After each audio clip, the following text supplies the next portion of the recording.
Hi everyone. Kalikambal கோவில் போயிட்டு next shopping போயிருந்தோம். கோல்ட் சேவிங் ஸ்கீமில் வந்து ஜாயின் பண்ணியிருந்தோம் லாஸ்ட் இயர். 11 மந்த்ஸ் பிளான் அது.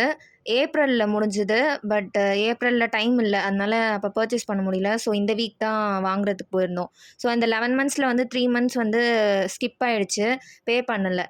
ஸோ அதில் ஒரு பேமெண்ட் மட்டும் நேரில் பே பண்ணலான்னு சொல்லியிருந்தாங்க. ஸோ அது மட்டும் பே பண்ணிவிட்டு அந்த வெயிட்டுக்கு வந்து ஆல்மோஸ்ட் 3 பாயிண்ட் சம்திங் கிராம் தான் இருந்தது. ஸோ அதனால இயரிங் அப்படி இல்லைன்னா ரிங் தான் வாங்குற மாதிரி இருக்குன்ற ஐடியாவில் போயாச்சு. நான் ஒரு மாடல் வந்து விஷ்லிஸ்ட்டில் ரொம்ப நாளாக வாங்கணும்னு நினச்சிட்ருக்கேன். பட் அது வந்து கிடைக்கல.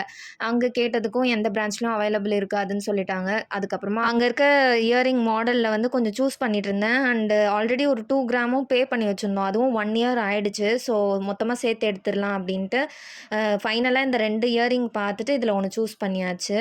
கொஞ்சம் எக்ஸ்ட்ரா அமௌண்ட் பே பண்ணி வாங்குற மாதிரி தான் இருந்தது. அண்டு இந்த கோல்ட் சேவிங் ஸ்கீம் ஜாயின் பண்ண இந்த டைம் இயரில் நியர்லி 2000 மேலே வந்து பெர் கிராம் கோல்டு இன்க்ரீஸ் ஆயிருக்கு.